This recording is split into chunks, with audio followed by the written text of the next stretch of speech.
You're listening to Conservation Connection. Presented by Last Chance Endeavors. I'm Chance. I'm Sarah Catherine. We're a husband and wife team running a wildlife education nonprofit focused on connecting students to their environment.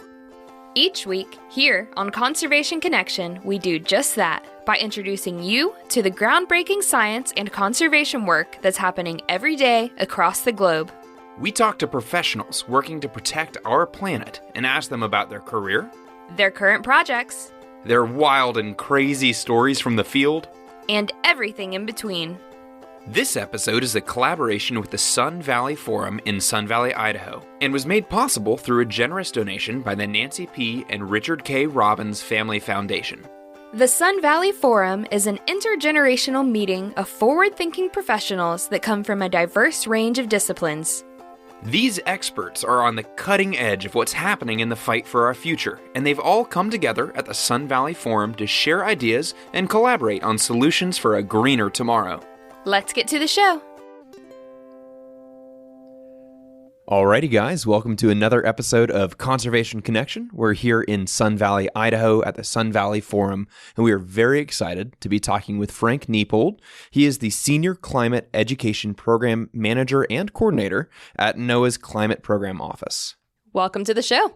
That's awesome. So excited to be here with you.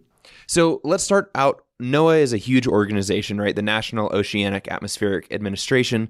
They have their fingers in a lot of pies. They do a lot of really, really cool things. We do. How do you specifically fit into the overall mission at NOAA? Ooh, that's a big question. So one of the things, so I've been at NOAA 16 years, about to start my 17th year. And what I've found in our time is, so climate is a critical piece of NOAA's work, always has been. But in my 16, coming up on 17 years, it is moved across the agency. So fisheries, a really big part of what we do, is now climate is there. Weather service, it's there. Satellite service, it's there. You know, it's just moving all the way across our mission space into our partnerships and then our higher level work under this administration. So as a coordinator, I'm working with people from all over the agency, but then all over other agencies as well, like, Department of Interior. I just got a request from the Department of Education to help them. So we're kind of like that enduring climate focus in the federal government. Sometimes other agencies come into climate and it's a priority, and then it goes, and then it comes and it goes. That's not how NOAA works. NOAA, it's just steady on. The lighthouse never moves. How did you find yourself in this position? So what happened was I was at NASA on something called Mission to Planet Earth. And I was also a classroom teacher, and I did the international education program, and I was a busy guy. But, this is like 2003. Climate was just kept on rising inside of me as it's an emerging important issue. At the same time, NASA started really exploring the Moon-Mars mission. And I was like, why? I'm on mission to planet Earth. And I lost that battle. They said Moon and Mars is really important. And so I was like, well, all right, who doesn't lose focus on the home planet? It's kind of the most important thing. So I started looking around, and this opportunity to join NOAA as the first climate education fellow showed up. And I was like, let's give NOAA a shot. And I did, and I thought it was a long shot. And I was like way overqualified. And I became the first climate education fellow. And then they were like, let's keep you around a little longer. I was only supposed to be out of the classroom for a year. And that has been now coming up on 17 years. But, it was an amazing mission. And I really found a home because the wavering focus on climate just doesn't happen at NOAA. And that's what I needed. I needed to have a platform that just didn't, eye on the prize. Yeah, absolutely. And that's something we've heard a few times on the show is just, we're dumping all of this money into how do we get to Mars? How can we live on Mars? What would happen if we dumped all of that same money, resources, whatever, focus onto just how can we stay on the earth? How can we not die on this planet? Yeah. Well, or a more positive question, right? Which is because I honestly believe that humans have not figured out how to live on a planet, right? We just haven't figured it out yet. I think populations have figured out how to live within their means, within this ecosystems that they live within and thrive. And I think, that's a growing focus of humanity in a variety of forms, right? Because we just don't know how to live in a way that doesn't go beyond the planet's means, that doesn't contribute to climate change. And that's the grand task of our time, is to figure out how to live on a planet in a sustainable way that undoes the harm that we've done, whether it's the climate system or other biological or other systems in here. That's the challenge. And so being from an education, community, training focus, being at NOAA, it's really about working with people to kind of figure out that. That's what we're talking about in this forum here. But ultimately, that's really the work before all of us, is to figure out, it's not something that's front of mind for most people, but that's why I work in education, because we have the ability to help you broaden your thinking. And, how do we, not many people think about like, wait, what? We don't know how to live on a planet? We don't. And that's what we have to work out quickly. Yeah. Absolutely. And I completely agree with you that education is it's the key component in that. And that's a big part of why we started our nonprofit, which is generally an environmental education group. So a lot of what we do is either going into classrooms or working with teachers to get our programming into classrooms that connect students with their environment, just so that they have a connection to it and could then hopefully learn to care about it. Right. Yep. And when I think about NOAA, right, I'm thinking primarily about data collection and analysis, because that is sort of the image that I have in my mind. So in what ways is NOAA pouring resources into getting that data, the information that's being created, into the hands of the people that need it? The first thing that I found, so I was a classroom teacher. I taught middle school, loved it.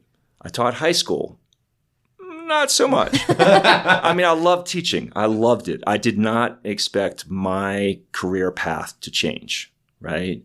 And part of why I'm able to do this for 17 years is because if I'm able to help educators of all forms, even surprising forms, be successful in helping people with this grand challenge we have before us, I'm okay. I miss it dearly. I loved teaching. I love working with young people because it's so much more fun than adults. And, that's just me. But I get it. And I get that I have to play this role and cool. But one of the things that I found in this work is that I came from formal K-12 education. That was my training. That was what I loved. And when I came to NOAA and this grand challenge that I was asked to take on to make the nation climate literate, I found that there were a lot of other modes of education. And then in the process, so you have formal education of all ages, right? You have, and then you have sub forms like career and technical education. What's that? That's interesting. And then you start getting to the informal, nature-based, place-based, community-based. And learning is kind of in a much more expansive way. And that's really what we need to be looking at, is all the forms of learning, because learning happens across them. Not in any one is more important than the others. There's usually these I'm an informal educator. Oh, we're the most important. And then classroom teachers, oh, we're the most important. I'm like, no, that's the wrong approach. You're all really important, but for different reasons. But there's another piece to it, which is education has this plasticity to it. It changes when it rubs up against a different purpose. So if you go to an aquarium, conservation education is a very different form of education than informal science education, which happens at a science center. They're really different. They have different attributes, different comfort levels of action, which ultimately this learning has to go to action. And so zoos and aquaria, totally comfortable with that. Science centers, museums, not at all. We just talk about science and then stop. That's been an interesting learning process of this work, is I've gotten to know so many forms of education and trying to help them all figure out, how do you contribute together into the learning that we need, as opposed to you're important, not you over there. We need everybody in order for that social transformational learning to occur. But at NOAA, so, we have networks. So we have the National and Estuarine Research Reserves. They have an educational mission. We have the National Marine Sanctuaries education mission. So if you ever go on a whaling vessel in Hawaii, the person who might be talking to you about the conservation education is somebody from the National Marine Sanctuaries, which is part of NOAA. We have the National Sea Grant, partly NOAA, partly state. So we have all these networks. That's, again, why I'm a senior climate education program manager and coordinator. Coordinator because I'm trying to help all of these forms of education work well with our Office of Education, with the Climate Program Office, with the Satellite Service, with the Weather Service. Because, every forecast office we have at NOAA, there's somebody called a warning and coordinating meteorologist. They serve everywhere in the country. They go into classrooms. They talk about important issues. Those issues often come to climate. And they are one of our, surprising educators. And they do it. They also educate, adults in the communities. So, we have a lot of modes of education at NOAA. And Congress gave us a really powerful education mandate back in 2010 that calls us to strategize, to work together, to coordinate ourselves on all issues. And climate has always historically been a very strong part of that focus. So, and I could go on with our partnerships, but I figure I've given you a slice of the work, and it's feeling for it. But it's an all of us together approach as opposed to any one program of excellence. I think it's really easy for me to forget just how expansive NOAA is as a single organization that is actually like 19 billion organizations wrapped all together. I don't know about 19 billion, but I'll give one of my favorite things I learned about NOAA is we have 10,000 real estate assets around the world. Jeez. 10,000. Wow. Now some of them are just a tower that's collecting carbon dioxide gases, really high up. But other places, it's a facility that has people in it who are advancing the NOAA mission in that place.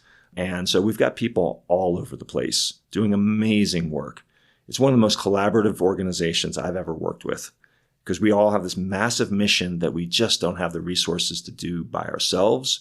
So it forces us into this super collaborative posture, which is lovely to work with. I'm sure.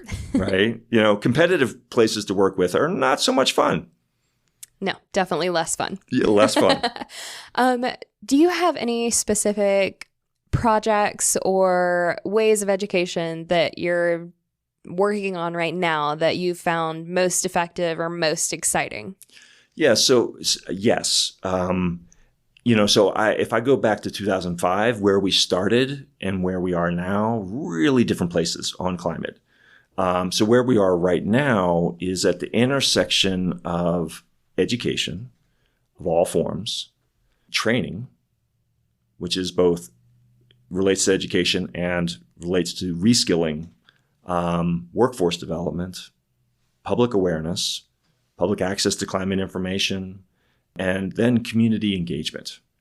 And when you start looking at that big intersection of those modalities that really are deeply positioned in communities, what's the missing piece that really activates the change for the communities? As I talked in my remarks at the forum, communities all over this country are deeply committing to climate actions, really significant changes. But the people of those communities really aren't engaged. They're not informing the direction of how you meet that goal.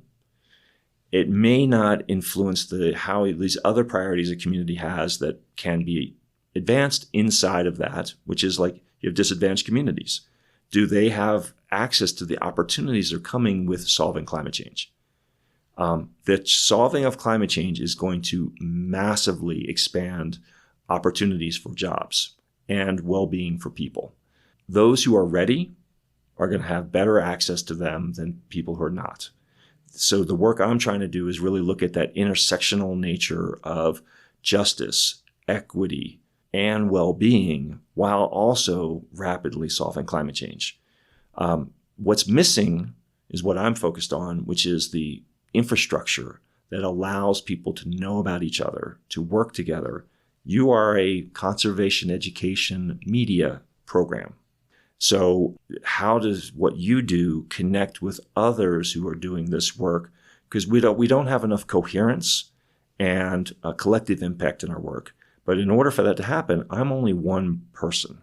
I need a team all over the country with people who are really good at building relationships, trust, and helping others be more successful than being successful themselves. That's been my special sauce. I'm always helping other people be more successful than I'm trying to be successful myself. And because I'm a civil servant, I am your servant. I take that oath that I took back in 2010 really seriously. And what it says is, I am here to help the nation. And, that's what I do. So, I think that looking at that infrastructure piece, some people call it not working. It's got a lot of different names. There's literature about it. But that's the missing piece that I think is really exciting, because then we can actually have deep impact, which is what we need right now. Yeah. And one of our good friends, we've said this on a couple of episodes, says community over competition. And Yes. that is really kind of what it breaks down to. And in all honesty, if you're helping someone else be more successful, that's making you more successful as well. So I think have a hard time with that one. Yeah. I'm just, because I'm like, no. You're pointing in the wrong direction. You're like, I don't need to be successful. Everyone I don't else, need you to see me successful, because let's focus back on that other amazing thing right over there. Yeah. That's just how I'm always behind the scenes. Mm-hmm. That's just my way. I'm getting a lot of upfrontness recently, and I'm like, I do better in helping everyone come together. But I appreciate that. It is a community, right? And it is about relationships. And when I reflect back on the work that I've done that has had the most difference, I'm meeting people I haven't seen for a little while here at this forum. And these are people that I've worked with before, and we're in relationship. What relationship means is that you trust each other, you appreciate each other, you listen to each other, you listen for where you can work together, as opposed to, let me tell you about myself. That's not all that interesting. And so, but that being in relationship is what has made really big changes in how this all works. And so that's what I really appreciate and enjoy about this work. And, it's funny, my son called me up while I was here, and he was like, "You're really excited." And then a partner I haven't seen in a long time last night at dinner was like, "Wow, you're still so excited about this work." And I'm like, because I'm with you. Yeah. I've sorely missed being with people, Yeah. and get to do the work together, and let's do it together. And it's so fun. But that's what I love. Yeah, I completely agree with that. And we had to take a big break during COVID because we do all of our recordings in person like this, because I want to make sure we have the highest possible sound quality, and just getting back into the conference circuit and feeling like you're in the thick of it, elbows to elbows with other people who care as much as you do, and are doing everything that they can in their sphere to work on the same problem you're working on, is just, I hate like business talk, but like synergistic, right? It is so much more fun to do this alongside other people than it is to do it sitting on my couch at home.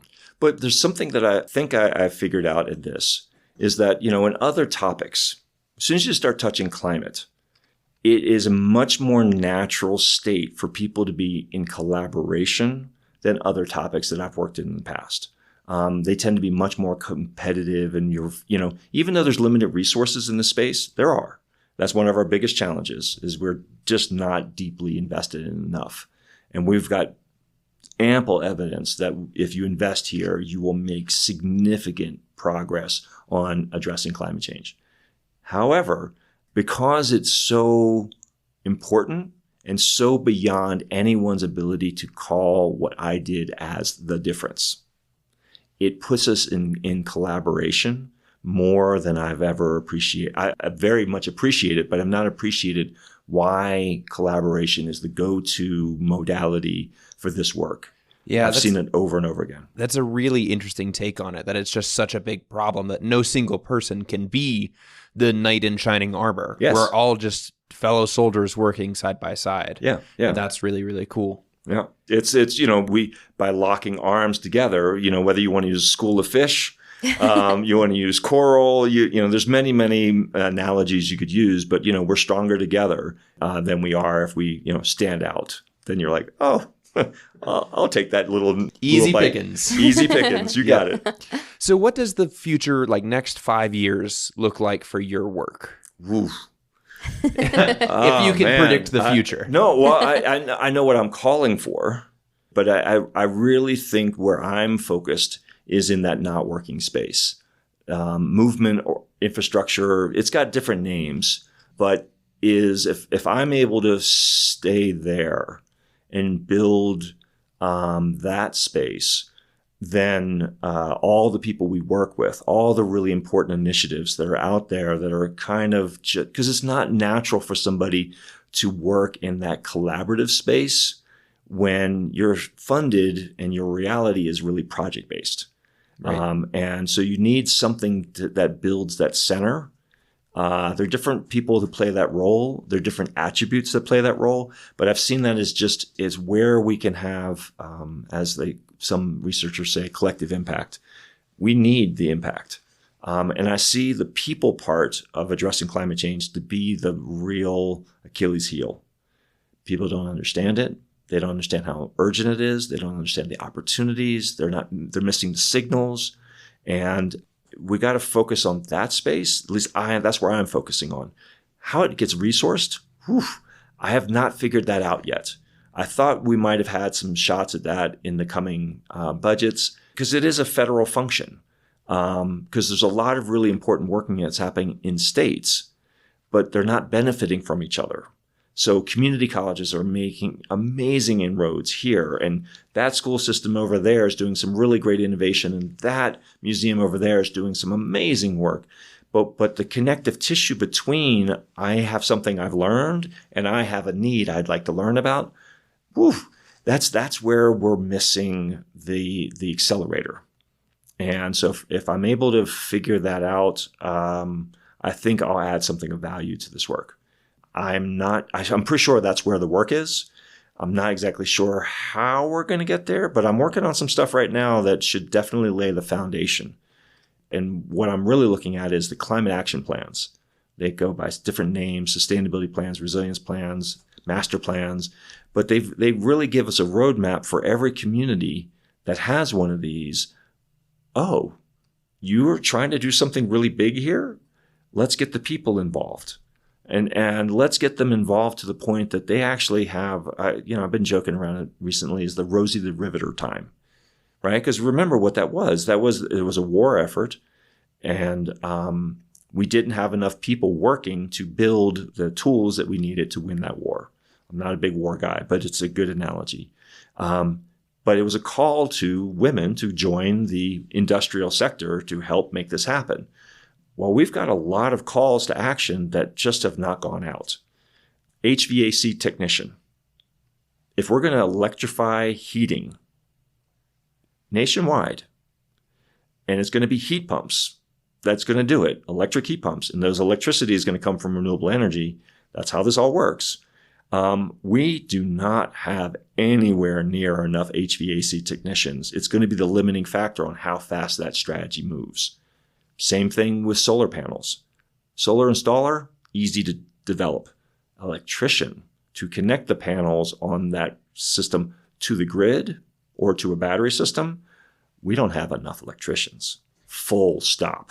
And that's kind of what you were talking about kind of earlier in the episode, where you're looking at like reskilling or workforce development, that if we're going to be implementing these things at a global scale, these are the problems that are holding us back that have to be solved. Yeah, but let's put some scale into this. California graduates 1 million seniors every year. 1 million seniors from high school every year. Do they know what is coming in this massive transformation that is going to happen when you transform power, transportation, food, land, water, all of those are climate solutions sectors that have to be radically changed. There will be floating offshore wind turbines in California. Floating. Wow. Offshore wind turbines. Because the continental shelf goes down too fast, so that you don't have a continental shelf to connect. It's too deep. Yeah. Right? That technology has been proven in the world. It's going to come to the United States. The NOAA and other agencies are already citing where those will be. Wow. I didn't know we were that close yet. Oh, yeah. The first major offshore wind turbine field is going to happen off of Martha's Vineyard. It's the first big one. We only have 5 right now. There are going to be thousands of wind turbines all over the United States, East Coast, and eventually West Coast.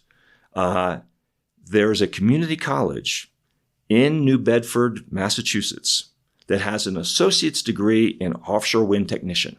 Wow. Wow. The year that somebody which would have been last fall, if you had started in that class, you would have graduated, not that much money it cost, with that associate's degree in offshore wind in New Bedford, Massachusetts, which happens to be the port of where that offshore wind farm is going to be. How surprising. Well, they actually weren't totally connected. It just kind of worked out that way. Wow. You know how many students started last fall in that program? How many? I feel like either a lot or none. 10. Because it's more than just the programs in the schools. It's the families. It's the counselors. Talk to any high school, college counselor. Guess what they're going to really be pumping up? A lot. 4-year degrees. Right. The sweet spot for a lot of climate solution implementation is actually 1-year technical certification or 2-year associate degree. And the starting salaries are really quite significant. So, we're just mismatched. And young people, when I talk to them all over the country, they really are frustrated with how schools are working right now. If they hear about climate change, and that's an if, it's 90+% problem. Yeah. That's a problem. They are like, I got it. It's a problem. What can I do? What skills do I need to actually be part of the solution? I must be part of the solution. You heard it in the panel earlier today, where a young woman got to college. She's like, whoa. She had her climate transformation. And she's like, that's all I'm doing now. Triple major. I've never heard of a triple major. Yeah. I was like, psychology, world, in international business, and something else, right? I was like, yeah, we interviewed her as well, and I think she mentions all 3 in her interview. Yeah, I'm like, wow, that's a new one for me. But now she's transforming all those skills into a different because she got the signal late. She got the signal late. We got to give the signal a lot earlier. And there's a lot of great opportunities for people if they knew how to get ready. And we're talking like 7th grade. You start thinking, like, I used to teach 7th grade. They're like, what am I going to do? What do I want to focus on? What classes do I want to take? What do I want to study in college? What internships might I do while I'm in high school? All that stuff happens at that age, and we're not signaling to them all the really important things we need them to help focus on. Because in 6 years, they're graduating high school, maybe a career in technical education, maybe 1 year in a technical certification, and they can roll up their sleeves and be massively involved in the implementation of a low carbon resilient future in this country. That's what we need. And I'm not seeing that yet. So, that's what I'm going to be focused on. Very focused on. Until that happens, I'm working. Well, I cannot wait to see what you have up your sleeve, to see how you're going to get this implemented. He just checked and, look what I just found. What is up my sleeve? I could use something up my sleeve, but I appreciate that. That's an interesting question. 5 years, that's a good one. So we'll see. But what I definitely know is we'll be doing it together. Yeah.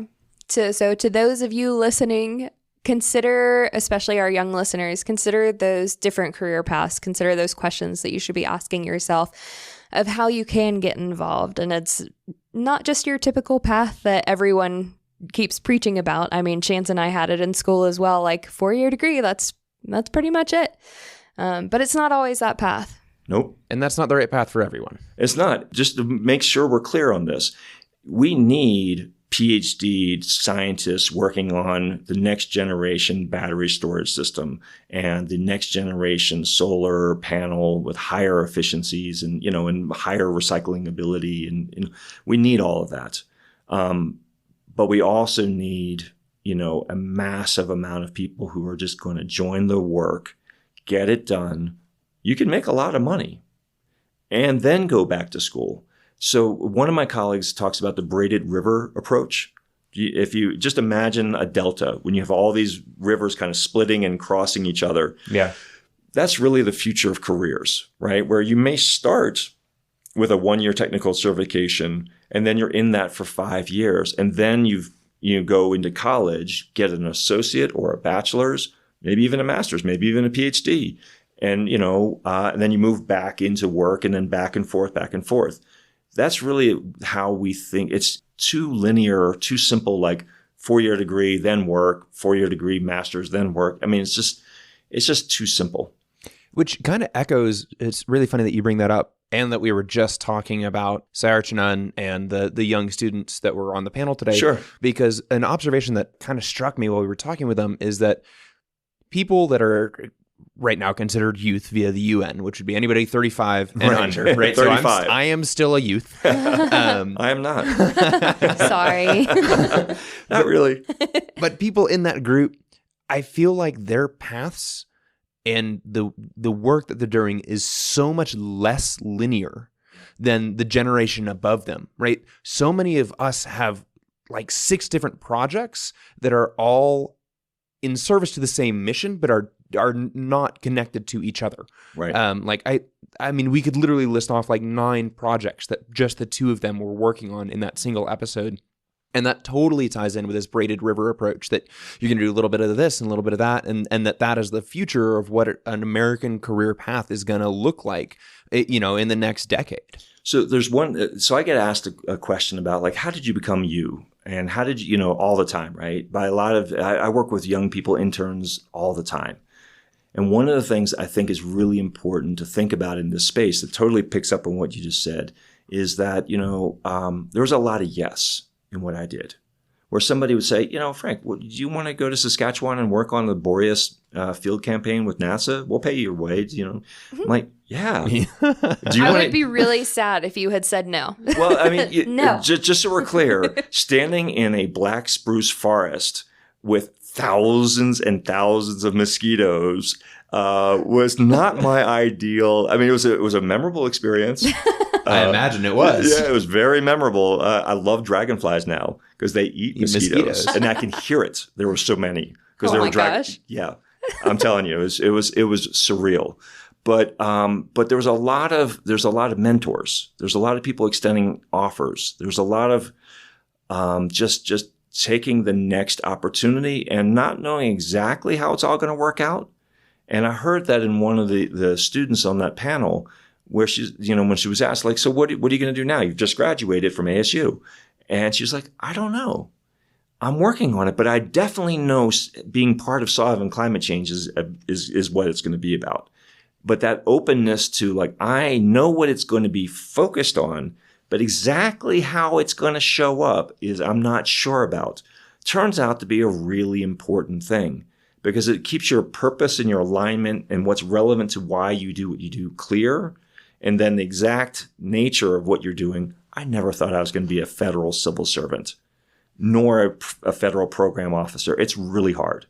And it's not, I was like, what? Harder than teaching middle school? They're hard in different ways. There we go. It's different. It's different hard, right? Like the federal budget is like, what? What do I have to do? What's that form? What is this? What's this? What's this? I'm a federal civil servant. So I'm like, wow, this is complicated. But I think that staying open to the possibilities and seeing where those possibilities can go and where the solution to your challenge is going to show up. And you never know where that's going to be, right? And you're like, oh, maybe it's over there. But if you're really authentically committed to what you're focused on, usually it will happen. Now, look, I have installed doorknobs and shower curtains and, just because it didn't show up yet. Right. I've had to fill in some gaps, between things, but the reason what I was going towards never changed. It just always would wander around from when I started as a Bachelor of Fine Arts student to where I am now. Yeah, I love that. And that's my lived experience too, is just being open to it and being willing to say yes to scary opportunities because it aligns with what you're trying to do. Yeah, absolutely. Now, if someone wanted to find out more about you, what you do, or maybe reach out to you and see if they could do some work with you or just more about your program in NOAA, where could they go? So a couple things. So the Climate Program Office at NOAA is a place to go, right? That's my home place. I've got a lot of literature that we've been generating. So there's lots of papers that I'm authored or co-authored on. So that's just another way of I really believe that you have to document your journey and your process and your thinking and your impact. So, generating that literature so it leaves the story. I'm documenting the story as we go, right? So there's a lot of that. Read it. And it should be, most of it should be outside of paywalls. But LinkedIn is my go-to tool for networking and collaborating, right? So, if you it's not hard to find me. I think I said even here, there are only 2 Frank Niepolds in the country, and I'm the younger one. I'm super easy to find. Do understand that I'm wicked busy. So first attempt is not a no. It's just, I'm just busy right now. So nudging is always helpful. But, some of the most fun part of my job is I get people call me up and they're like, hey, I've got an idea. And I'm like, sure, let's kick it around. And let's see where that can go. Because I'm trying to find as much capability and alignment to purpose I can get. And I'll talk to anybody. As my youngest son says, what's dad do for a living? Goes, talks on the phone. I'm like, yes, that is technically true. What I talk about is a little bit more detailed than just I talk on the phone, but okay. That's that's not wrong. It's not wrong. And I get he's being edgy on purpose. Uh-huh. I'm not naming you. I'm going to send him a link. Well, this has been a delightful episode, and I'm really excited to hear about the ways in which NOAA is kind of taking a leading role in the education of America as we go through this climate revolution that's about to happen. I'm so pleased that NOAA reached out and said, we see education as a really important part of how we see the nation effectively addressing climate change. So, back in 2005, that was very visionary for them to do that. It worked out. I've been hustling really hard, and they got their money's worth out of this. But the other part is that it's not just NOAA, right? Because it's been a super active partnership. A lot of people who know me, know my work. They're like, he's the partnership guy.